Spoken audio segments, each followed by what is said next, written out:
31 मार्च 2026 ये दिन धीरे धीरे जैसे जैसे नज़दीक आ रहा है, माओवादियों के खिलाफ फोर्स का अटैकिंग मूवमेंट लगातार बढ़ता जा रहा है और लगातार बढ़ रहे इस मूवमेंट में लगातार जवानों को सफलता मिल रही है। लेकिन आज कुछ एक ऐसी भी घटना हुई है जिसने नक्सल मूवमेंट को लेकर कुछ एक और सवाल भी पैदा किए हैं। क्या वो मामला, उस पर भी बातचीत करते हैं। नमस्कार, मैं विकास तिवारी हूँ, आप बस्तर टॉकीज देख रहे हैं।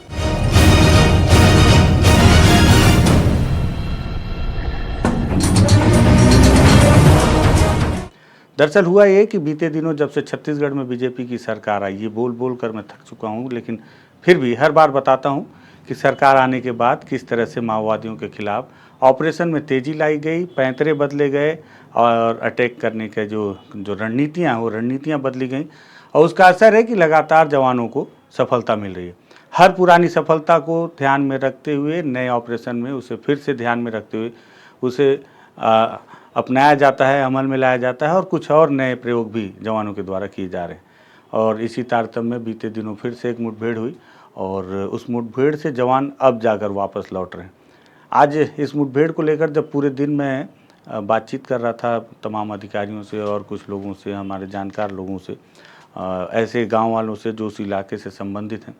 तो पता चला कि बहुत बड़ी संख्या में फोर्स को उतारा गया। पिछली जितनी भी ऑपरेशन है उससे भी ज़्यादा संख्या में। हालांकि सुरक्षागत कारणों से कई बार जवानों की संख्या को बताना अधिकारी भी सही नहीं समझते और हम भी नहीं चाहते कि फोर्स की संख्या को आपके सामने ओपन करें। लेकिन मैं आपको बता रहा हूँ, पीछे ऑपरेशन से ज़्यादा संख्या में फोर्स को उतारा गया है चारों तरफ से। और जो वहाँ पर आज एक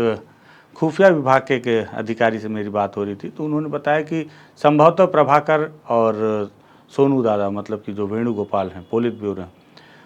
उनके उपस्थिति की सूचना थी और उन्हें फिर से घेरने की कोशिश की गई। आपको याद होगा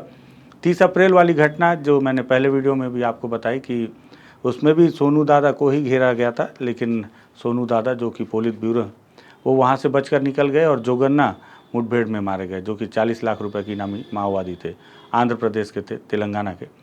और आज एक बार फिर से घेरने की कोशिश फोर्स ने की और अब जिस तरह से मारे गए माओवादियों के फोटोग्राफ्स आ रहे हैं, इसका मतलब ये है कि अब फोर्स भी अंदर से, अबूझमाड़ के अंदर से बाहर वापस आने वाली है और बाहर आ चुकी होगी, क्योंकि नेटवर्क में आई होगी तभी उनके द्वारा इस तरह से फोटोग्राफ्स जारी किए गए हैं। 5 माओवादी मारे गए हैं और 5 मारे गए माओवादियों में अब तक किसी की शिनाख्त नहीं हुई है। लेकिन जिस तरह से SLR और इंसास जैसे 2 ऑटोमेटिक वेपन रिकवर किए गए हैं, भरमार और BGL लॉन्चर रिकवर किए गए हैं, तो लगता है कि जो 2 माओवादी तो होंगे जो कम से कम डिवीसीएम रैंक के होंगे, क्योंकि जिस तरह से ऑटोमेटिक वेपन है। एक बड़ी सफलता की उम्मीद से जवान गए थे और जिस तरह से बड़ी संख्या में जवान वहाँ गए हुए थे और उन्हें उम्मीद थी कि इस बार किसी बड़े CC स्तर के माओवादी नेता को ज़रूर वो इस मुठभेड़ में मार गिराएंगे, लेकिन फिर से वापस आए। अब शिनाख्ती के बाद पता चलेगा हथियार देखकर और जो प्रारंभिक जानकारी है। तो ये प्रारंभिक जानकारी, और सबसे बड़ी बात यह है कि आज जो है 17 तारीख है, 3 दिन से जवान जो है जंगलों में थे। कल पूरी रात जवान जंगल में उसी तरह से तैनात थे। आप सोचिए कि अबूझमाड़ का वो इलाका, ये ठंड हालांकि इस समय अभी बस्तर में उतनी ठंड पड़ नहीं रही, लेकिन अबूझमाड़ जो कि घने जंगल का इलाका, उस इलाके में ठंड पहले से ही कुछ ज़्यादा ही होती है। उन ठंड में माओवादियों के खिलाफ ऑपरेशन में मोर्चा लेके जवान पूरी रात तैनात थे और घेर कर रखे हुए थे उन बड़े नेताओं को, इस उम्मीद से कि सुबह होते ही ऑपरेशन को और आगे बढ़ाया जाएगा और फिर उन माओवादी नेताओं को या तो गिरफ्त में लिया जाएगा या मुठभेड़ में वो लोग मारे जाएंगे, सफलता लेकर लौटेंगे। लेकिन ये भी पता चला कि आज सुबह एक बार फिर से 4 बजे मुठभेड़ हुई है और मुझे लगता है कि अगर जवान 5 माओवादी मारे गए माओवादियों के शव को लेकर लौट रहे हैं, तो हो सकता है कि केवल वही जो लोग मारे गए हैं 5 वही, और ये सफलता आगे नहीं बढ़ी। लेकिन इसी दौरान एक जानकारी और निकल कर आई, उस इलाके के कुछ ग्रामीणों ने ये भी आरोप लगाया कि कुछ ग्रामीणों को भी उठाकर लाया गया है और जिन ग्रामीणों को उठाकर लाया गया है उनकी पतासाजी अब तक नहीं हो पाई है। तो जो ग्रामीण हैं उनके बारे में कोई सूचना अभी तक नहीं मिली है। और तो ग्रामीणों ने आरोप लगाया है कि कुछ ग्रामीणों को भी पुलिस ने अपने साथ उठाकर ले गए हैं, जिनकी अभी तक उनको जानकारी नहीं है। गांव वालों के अनुसार 8 आदिवासियों को गांव से सुरक्षा बलों ने पकड़ा है, जो कल सुबह से गायब हैं। टेकामेटा और मुसपरसी के ग्रामीणों ने ये बात बताई है और उन्होंने एक लिस्ट दिया है जिसमें उन सभी गांव वालों के नाम हैं। साथ ही साथ उन्होंने ये भी कहा है कि उन्होंने गुहार लगाई है पुलिस से और सुरक्षा बलों से कि जिन्हें भी उन्हें पकड़ा गया ग्रामीणों को, और वो माओवादी संगठन से उनका संबंध नहीं है तो उन्हें कृपया करके छोड़ दिया जाए। टेकामेटा से ये आप गांव वालों ने ये कागज़ लिख के दिया हुआ है जिसमें आप पढ़ रहे होंगे, गुठलू कोरसा पिता कोसे कोरसा हैं, उसके बाद में दिनेश गोरसा पिता पूरा कोरसा और सुकू मोठामी पिता अड़के, ये टेकामेटा गांव के हैं। और मुसपरसी के हैं हेबू तुलावाड़े, सोमा कोरसा, सामा कोरसा और रामसू कोरसा,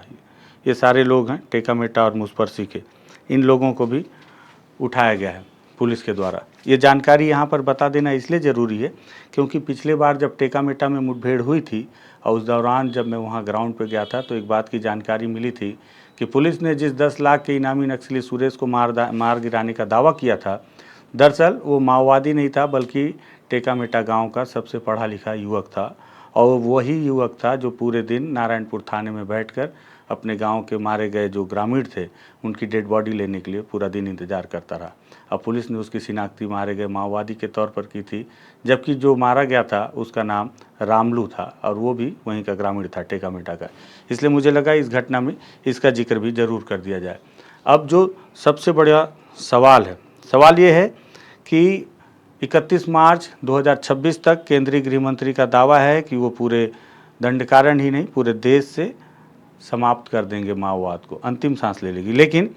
आज एक और चौंकाने वाली खबर आई है और एक खबर आई है मध्य प्रदेश के बालाघाट से। दरअसल जब यहाँ पर माओवादियों के बड़े नेताओं को लगभग हज़ारों की संख्या में फोर्स, हज़ारों की संख्या इसलिए बोल रहा हूँ क्योंकि फोर्स की गिनती का अनुमान लगाना कठिन है और जिस तरह से लोग बता रहे हैं तो बड़ी संख्या में जवान उतरे हैं अबूझमाड़ को घेरने के लिए और वहाँ से 5 माओवादियों को मारकर भी लाया गया है। और वहीं दूसरी तरफ बालाघाट में भी आज एक मुठभेड़ हुई है जिसमें एक जवान घायल हो गए। बालाघाट पुलिस ने एक प्रेस नोट जारी किया है और इस प्रेस नोट को जारी करते हुए उन्होंने बताया है कि जिला बालाघाट के थाना रूपझर चौकी सोनगुड्डा क्षेत्र के अंतर्गत कुंदुल जंगल के क्षेत्र में हाफ फोर्स की टीमों को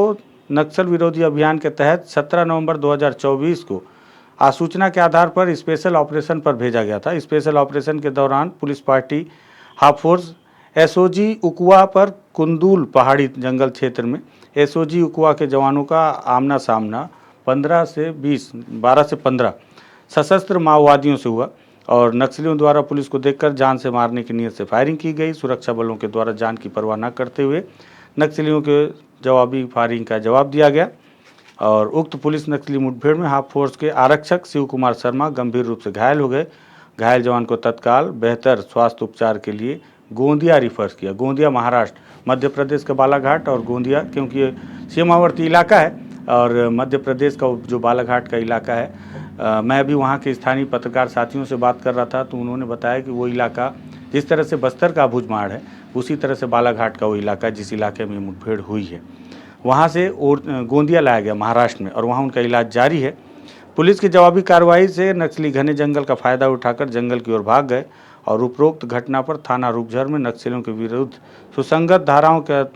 तहत अपराध पंजीबद्ध किया जा रहा है। वर्तमान में मौके से भागे हुए नक्सलियों की धरपकड़ हेतु भारी मात्रा में सुरक्षा बलों के द्वारा इलाके की सर्चिंग की जा रही है। ये बालाघाट की खबर है, बालाघाट मध्य प्रदेश की खबर है। आपको अगर पता हो कि माओवादियों ने एक नया कॉरिडोर बनाने की कोशिश की थी, एमएमसी मध्य प्रदेश महाराष्ट्र छत्तीसगढ़ जिसका फुल फॉर्म, इस कॉरिडोर की जिम्मेदारी उन्होंने मिलिंद